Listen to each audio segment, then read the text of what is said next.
Hey, sports fans, PB&C Sports Chaos. We're back at you. Look at PB down there in sunny Florida. He's got a little sun on him. Unbelievable. I'm so jealous right now. I got a sweatshirt on, even though it's 60 degrees out today. But anyways, by the way, I got my Oklahoma Sooners. We'll talk about that momentarily. I got a little 617 from the Lord Hobo Brewer locally here in the Boston market. 617, as you know, PB is what? The most famous area code in the state, right? Oh, yeah. Yeah, it was the one and only original one back in the day, right? Yeah. All right, let's get into it. I got a quick little 2-minute drill. Theo Epstein is a free agent. He resigned from the Chicago Cubs. PB, does he take a year off and go back to the Red Sox? That's an interesting question. I mean, I wouldn't put it past him.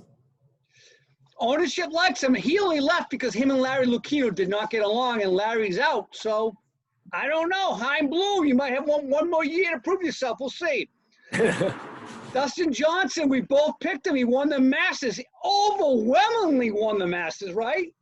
Yeah, that was By good. the way, that was a good – I mean, I don't normally watch the Masters. It happened during football, but I caught some highlights. That was a great, great event. And College Game Day being there on Saturday made it even better. I loved it. What happened to Bryson? Nah, just fell off the table, right? How did a 260-pound marshmallow turn into a worm? I don't know. All right. Hey, did you hear this one? March Madness. They want to do it in a bubble, just like the NBA. PB, 68 teams in one city for a month? No, that 68 college kids. Yeah. Yeah, that'll be a rough go. That'll be a rough go. I don't know if they can pull that off. And you want to go to Indianapolis. What's the mayor thinking right now? He must be like crapping bricks. Speaking of the NBA, they had their draft on Wednesday night. Yesterday, Gordon Hayward from the Celtics opted out. He's now a free agent. Big news out before the draft was Golden State's Klay Thompson tore his Achilles tendon. Oh, man. And the draft, uninspiring. I mean, I know the kid from Georgia, Anthony Edwards, is the #1 pick. Were you excited for the NBA draft? I wasn't. No, not really. It's just the whole timing of it. There's too much going on right now during football and everything else. It didn't have the same flair to it, you know? By the way, I'm a little excited. The Celtics go ahead. Oh, I was going to say, plus, the other thing is the whole college season just ended abruptly, so you didn't get the whole March Madness where you start to get, like players and you're watching more of it, you're seeing, you know, and then you're like, oh, I wonder where that person's going to go in the draft, and that just wasn't there this year. And exactly why all the coaches say we have to have a March Madness no matter what this year. By the way, hey, the Celtics took this kid from Vanderbilt, Aaron Nesmith, 6'6" wing. He was once a top 10 prospect. He got hurt. They got him at 14. Who knows? Now that Hayward left, we'll see. But what I found most intriguing was the Chicago Bulls, the 4th pick. They took a kid on the bench, a non-starter, this kid named Patrick Williams. That blew me away. He's a pretty good player, though. So we'll see. All right, speaking of college, let's get into college football.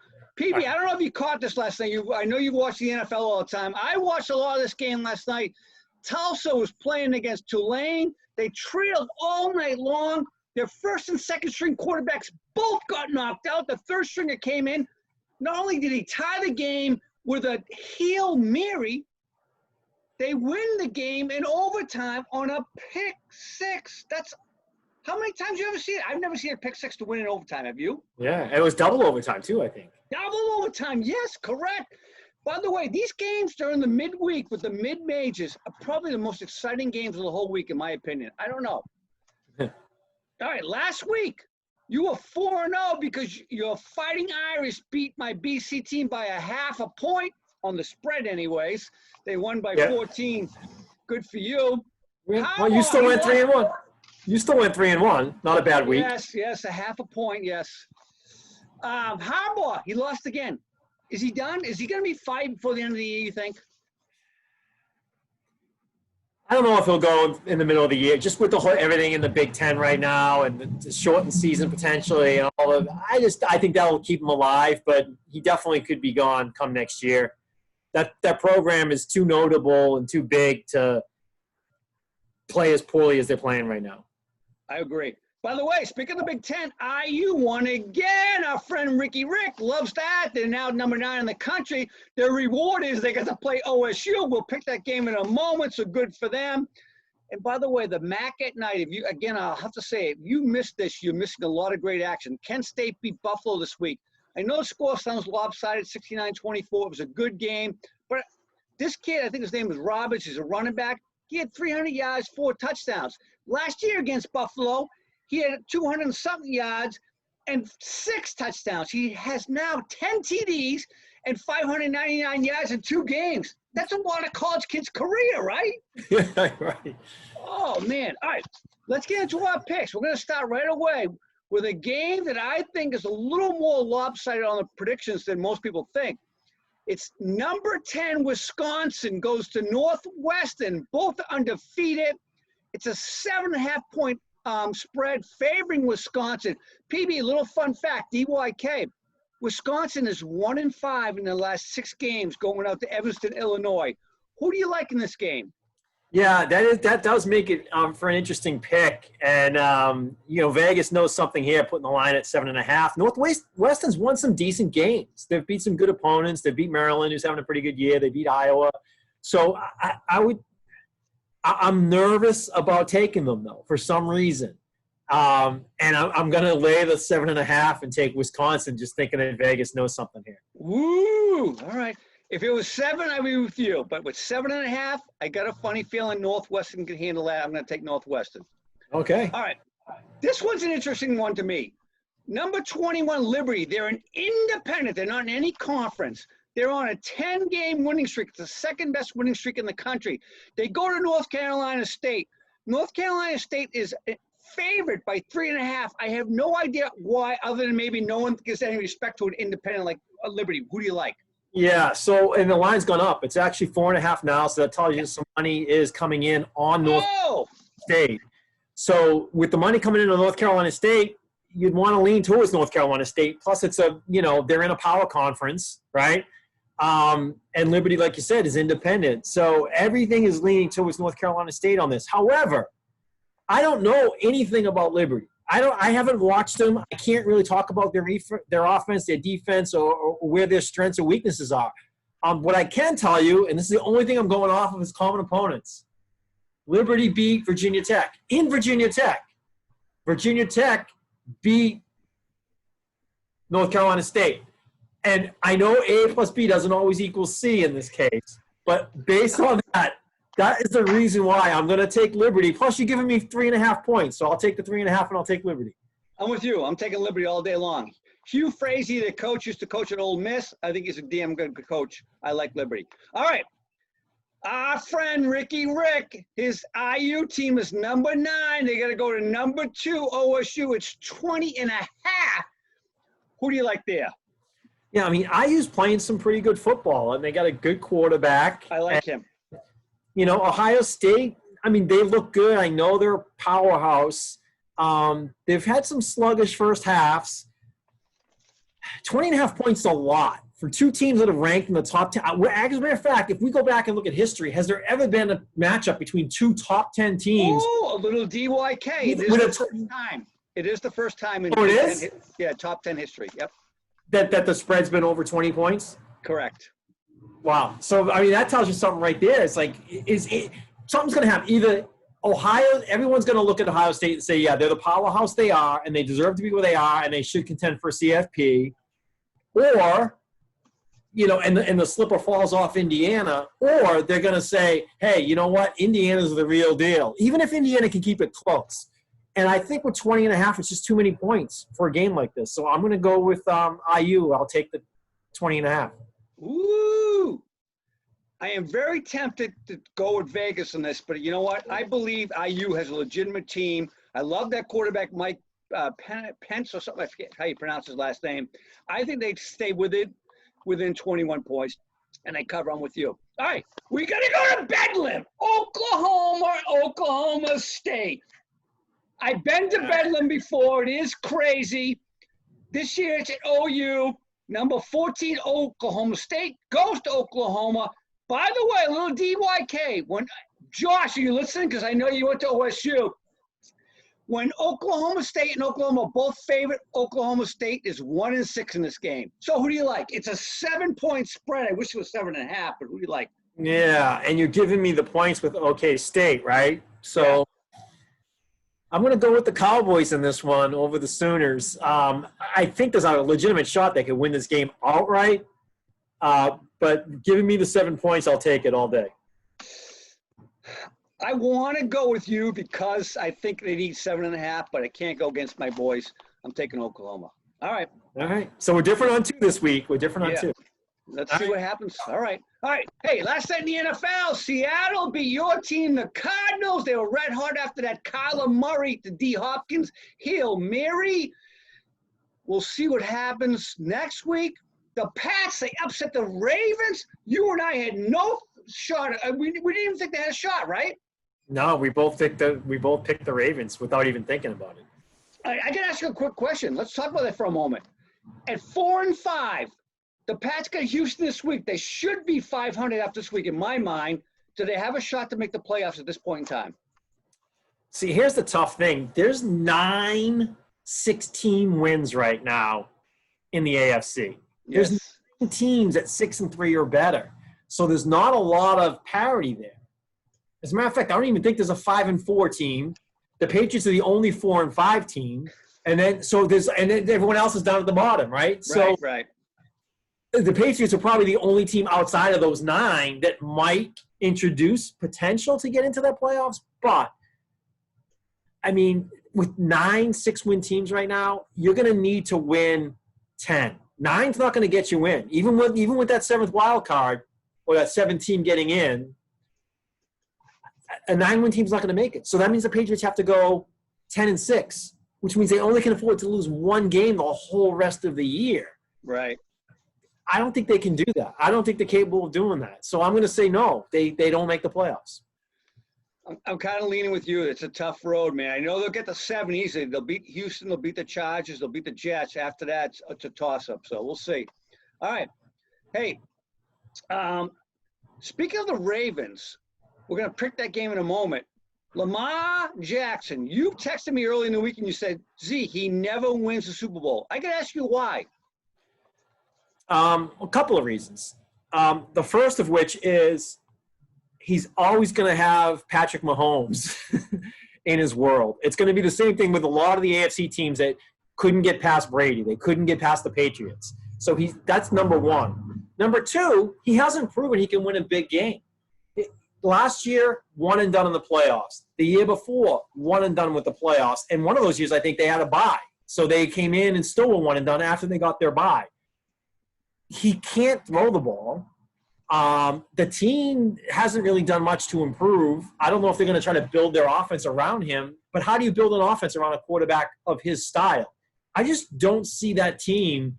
I always see him being right in the mix. They're going to make the playoffs a lot. They're going to maybe get a wild card some years, maybe win the division some years. I just don't see him getting to a Super Bowl, let alone winning a Super Bowl. Not with Mahomes in that conference. That's a good argument because Mahomes. Let me ask you a question. So Lamar's been frequently compared to Michael Vick. I've seen Michael Vick play, but do you think it's a comparable argument, or is there somebody that you would compare more to Michael Vick? Yeah, not at all, because Michael Vick could throw the football. Michael Vick had a laser arm, and he could throw the football, and he was pretty accurate too. So I wouldn't compare Lamar to him at all. Is there anybody in the NFL right now that you would say would compare to Michael Vick? No, I really don't. I'm with you because I think Michael Vick was first of all, he was before his time. He played today versus 15 years ago, the way the game's played. There's no contest. I saw the guy play live in my person. Him and I saw Lamar as well. Lamar was impressive against BC, but what I saw Michael Vick do was the 3 most incredible plays of my life. BC had him sacked 3 times. One was a 69-yard touchdown when he broke a tackle, got away. One was a 55-yarder, and one was a 40-yarder. So I've seen the Michael Vick. He's the real deal. And he's multi-dimensional too, more of a multi-quarterback. He threw a ball like throwing darts. Like everybody talks about Mahomes' arm, but Mahomes has to throw the ball. Michael flicked the ball 70 yards. And he could drop back and he could stay in the pocket too, you know? Yeah. Hey, let me ask you another question. Vikings are now 4-5. They beat the Chicago Bears last week. They were once 1-5. Chicago was once 4-0. Do either one of these teams make the playoffs, and who? I'm going to stick with my original prediction at the beginning of the year, which had neither of these teams making the playoffs. I know you had the Vikings win that division. I certainly think the Vikings are a better team than the Bears. There's no question there.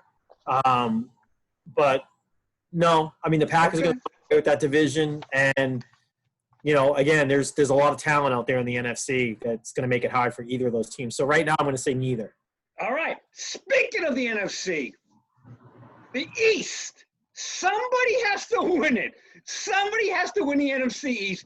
Who wins it and how many wins it? Yeah, I mean, so the worst record ever to win a division was 7-9.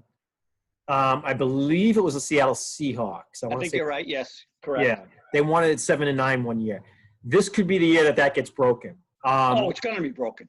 It's going to be. So Philly could go 6-9-1, right?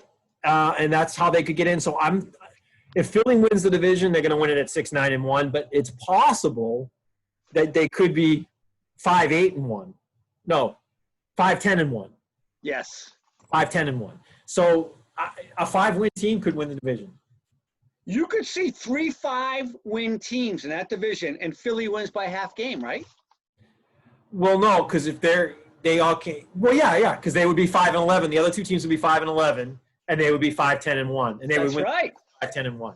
So you could see that 3 5-win teams, and Philly wins it, and right. They host the game. oh man! All right, let's get into our picks. Last week I went 3-3. You had a good week. What was your record? I was 4-2. I think I still lost a couple. We both lost the New England game, and I think you took the Rams. Didn't you take the Rams to beat the Seahawks? Yes. And I had the Seahawks there, so you won that one. But I had Arizona over Buffalo, and I had Miami over the Chargers. You did. Away on both those games. But. And you questioned why I put the Patriots game on the schedule, and I thought that a shot. I didn't pick it. I didn't have the gonads. I should have. And look what they did, right? Yeah. All right. Good weeks, though, for both of us last week. Philly at Cleveland. This is a playoff eliminator, I believe. Yeah. This is interesting. I mean, you have Myles Garrett on the COVID list. He's not playing. Right. He's their best defensive player. Philly hasn't impressed me, but I still think if they can't get to the quarterback and the Philly receivers and Fulgham as of late has been playing pretty well. I think Rager's back, and he's doing okay, the rookie. So I'm going to give the nod to Philly here. Might be a little bit of an upset. Oh, okay. Cleveland still hasn't proven me anything. They haven't beaten good teams. They've gotten blown out by, Baltimore. They got blown out by Pittsburgh. I'm gonna go with Philly in this game. All right, Kareem Hunt and Nick Chubb win the game for Cleveland. I think if they run the ball, they win the game. That's what I think. By the way, Wentz and Baker Mayfield, they're playing for their careers at this point in time. Although Wentz has got a little more security with that huge contract, but we'll see. Yeah. Well, one thing to know, too, about this game is that right now I mentioned all the 6-3 teams and that there was 9 6-win teams. Only 7 of those can make the playoffs. The 2 teams that would be out as of right now are, in fact, Cleveland would be one of them and Tennessee would be the other. So even at 6-3 right now, Cleveland is not a playoff team. Neither is Tennessee. So this is even bigger for Cleveland in that sense that if they go to 6-4, it's going to be a tougher road for them to make the playoffs. I would agree because based on what we just said, Philly only has to win 2 more games this year. All right, Tennessee and Baltimore. This is another potential playoff eliminator based on that philosophy. What do you think? Right, because Tennessee's the other team that's 6-3 right now that is not in the playoffs, even with that record. So, but Baltimore, last week they kind of got embarrassed. The Patriots manhandled them, and unless Vrabel can blueprint that out and figure out a way to slow them down, but their defense just hasn't shown me enough in the last few weeks. And with that wake-up call from Baltimore, with that loss to the Patriots, I think they're going to come back home, and I think they're going to take care of the Titans. So I'm going to take the Ravens in this game. I agree with you on that one. I got Baltimore as well. All right. Atlanta at New Orleans. This would not have been on our radar, but Drew Brees is out for a number of games, maybe the rest of his season and career. Well, I don't know, right? Who knows? Yeah. That's a lot. 5 broken ribs and a ruptured lung. Yeah. It's pretty bad injury. We'll see. And the other news that came out today is they did announce that Taysom Hill will be the starting quarterback, not Jameis Winston. So that makes for an interesting dynamic. And we know Taysom can run the ball. He can, run the RPOs. He's pretty dynamic there behind center. And, he can split wide out. I'm sure Jameis is going to come in for some snaps. He can run the ball. I like that element that he brings to the game. It's in New Orleans, right? Is it in New Orleans? Yeah, it's in New Orleans. Yes. New Orleans is one of the stronger teams in the NFC. I don't think the absence of Brees is going to hurt this team with all the other talent they have there on offense. So I'm going to take the Saints. I'm with you, even though I think Atlanta has a huge offense that could probably overcome that. But I think being in New Orleans, but what does this say about Jameis Winston? He's going to play behind a guy that's 30 years old who's thrown 20 passes in his life in the NFL. Right? So much for being famous Jameis. Yeah, I think they're going to exploit that defense and just do all kinds of crazy plays. This should be a really, really fun game to watch. Yeah. All right, let's move on to Green Bay, Indy. Your 2 favorites at the beginning of the year for the bye, the number 1 in each conference. Who do you like? Yeah, well, Indy is number 1 in the league in defense for yards and number 3 in the league for points against. So their defense is strong. Green Bay, on the other hand, is they're number 3 in the league in points and number 6 in the league in yards in offense. So you get the clash of the Titans here in terms of, good offense against a good defense. They're both in the middle of the pack on the other side of the ball. So it's not like one team has a really bad offense or bad defense. Indy's at home, so you want to lean that way a little bit, maybe. But you know what? Green Bay continues to impress me, and if I'm putting Aaron Rodgers up against Phillip Rivers in the fourth quarter, you got to take Aaron Rodgers. So for that, with the Green Bay Packers this week. I'm so with you on that, but the question I have is, does Green Bay score more than 24 in this game? I don't know after that Tampa Bay game. Tampa Bay was able to knock them down and hold them on defense, and I think Indy plays defense as well as Tampa Bay. I'm going to take Indy on this one. Oh, wow. Okay. All right. Moving on. Rams versus Tampa at Tampa. You know I like the Rams. I didn't pick them to make the playoffs because of the 49ers, but I flip-flopped them because of the 49ers injuries, and I think they can make the playoffs now. Who do you think wins this game? Why? It's hard to pick against Brady as you get into these latter parts of the season, right? And you're into late November now. But Brady, that game that Brady played against the Saints, that really started to make me realize that the Tampa Bay is vulnerable. And the Rams, I would say, have a better defense than the Saints. I think the Rams figure out a way to slow down Brady and company.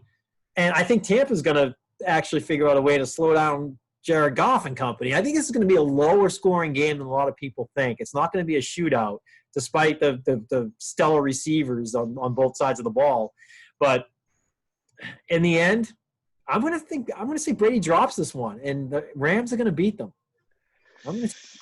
Wow. I am so close to taking that, but I think much like the Super Bowl when Brady played the Rams, his defense wins the game, and Gronk makes one big seam pass down the middle to help clinch the game, and Tampa Bay wins this game. All right. We're different there, too. All right. KC at Vegas. Originally, I didn't want to pick this with all these COVID things out in Vegas, but they did beat KC, and a lot of people think Vegas is for real. What do you think?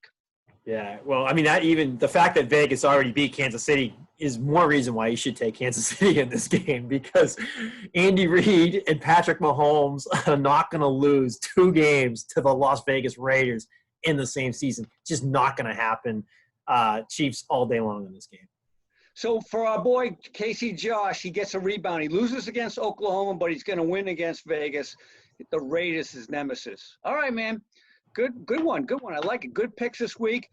We'll talk about this next week. Thanksgiving weekend. We got a lot to talk about that weekend, right? We'll have 3 games on Friday. Maybe we'll try to do something on Wednesday. We'll see. All right. Sounds good. All right, PB.